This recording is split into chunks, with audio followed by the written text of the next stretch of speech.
부동산 공부하면 누구나 백만장자가 된다. 안녕하세요. 부동산 네이클로버입니다. 안녕하세요. 저는 지금 중개보조원으로 일한 지 한 2주 정도 된 오복이입니다.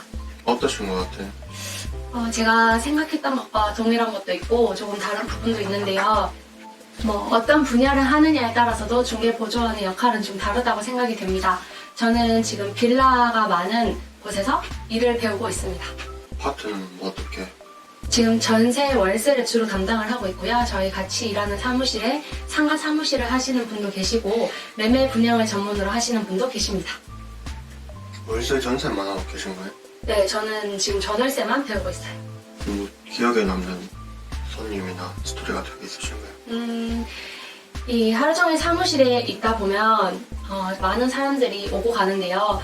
어떤 할머니 같은 경우에는 오셔서 본인의 이야기를 쭉 하십니다.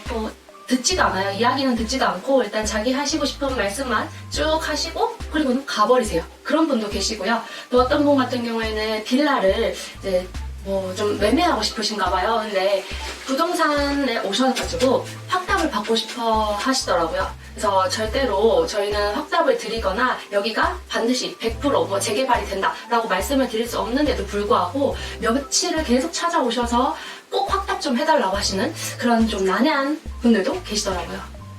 지금 서울에서 일하시는 거예요? 네, 지금 저는 서울의 핫한 곳에서 일을 하고 있습니다. 아마 여기가 어딘지 말씀을 드리면 아마 다 아실 만한 그런 장소예요. 그럼 일하다 보면 어떤 걸 제일 많이 주민들이 묻는 편이에요? 보통은 금액에 맞춰서 오시기 때문에 보증금이나 월세를 일단 물으시고요. 그리고 초기 원룸을 구하시는 분들은 대부분 풀옵션인지 아닌지 여부를 가장 많이 확인을 하세요. 전체적으로 보시면 일단은 아무리 그 방이 좋더라도 나의 예산에 맞춰야 되기 때문에 그 예산 부분을 가장 중요시 여기는 것 같습니다. 뭐 세금 부분이나 이런 건 직접 본인한테 묻지는 않나요? 취득세라든지 이런 부분은 보통 매매를 할 때 이루어지는데요. 그래서 저희는 사무실에 또 매매 분양을 담당하시는 분이 따로 계시기 때문에 전월세 같은 경우에는 저에게 직접 세금에 관련해서 묻는 경우는 거의 없었던 것 같아요. 공인중개사 공부랑 병행은 하고 계신가요? 네, 제가 작년에 공인중개사 공부를 했었고요. 30일에 시험을 쳤었는데 이제 한 1차는 2개점을 떨어지고 2차는 조금 더 공부가 필요한 것 같아서 올해는 공부만 하기보다는 중개보조원이랑 같이 병행을 하고 있는데요. 확실히 일을 하니까 더 이제 집중해서 공부를 하게 되는 경우도 있고 그리고 반면에 시간적인 부분 같은 경우에는 아침, 저녁으로 쪼개서 공부를 해야 되다 보니까 아무래도 일을 하지 않고 공부를 할 때보다는 좀 시간적인 제약이 많이 받는 것 같습니다. 좀 오래 딸 수 있을 것 같아요. 오래 딸 수 있도록 해야죠. 딸 수 있습니다. 그 돈을 받는 시스템은 어떻게 돼요? 이거는 이제 어떻게 진행이 되는지 다 다를 수도 있는데요. 저는 서울 같은 경우에 한 3군데 정도 지역에 면접을 봤었어요. 그리고 누구나 아실 만한 강남이라든지 큰 몇 군데를 한번 봤었는데요. 거의 대부분 비율제로 진행이 되더라고요. 그리고 급여 자체는 일단 기본급이 없는 시스템이 한 90% 정도였습니다. 물론 다른 곳에는 이제 기본급이 있는 곳도 있겠지만 그렇게 되면 비율제라고 해서 보통 무급의 5대5 비율제이던데 기본급을 받게 되면 한 7대3이라든지 이런 식으로 계약 건수에 따라서 중개보수 비율이 좀 나뉘어지더라고요. 기본급 받고 일하는 게 더 좋지 않아요? 기본급이 있고 비율제가 있는데요. 그 기본급이 있고 비율제가 있을 때는 아무래도 그 비율이 좀 줄어들 거예요.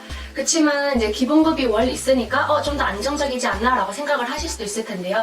이게 3개월은 기본급이 있고 그 이후에는 무급으로 해서 비율을 더 높이겠다. 이런 식으로 계약이 아마 안 될 거예요. 그래서 처음에 시작하실 때 본인이 선택을 하셔야 됩니다. 내가 계약을 훨씬 더 많이 할 수 있을 것 같고 앞으로 무궁무진한 이제 기회가 있을 것 같다라고 생각이 드시면 아무래도 적은 비율제보다는 기본 통상적으로 이용하는 비율제를 하시는 게 기본급을 받는 것보다 더 낫다고 많이들 추천해 주시더라고요. 저 역시도 그렇게 하고 있습니다. 부동산 경기가 안 좋다는 시각도 있고 좋다는 시각도 있는데 일 하다 보면 손님이 좀 많은 편인가요?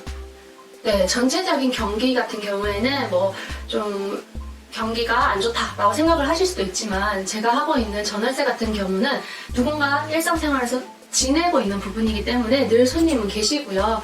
그리고 전체적으로 매매나 상가 임대 같은 경우는 조금 영향을 받을 수도 있을지 모르겠지만 일단 제가 담당하고 있는 분야에서는 늘 비슷하고 오히려 이제 이사 시기가 되면 조금 더 늘어나는 그런 추세인 것 같습니다.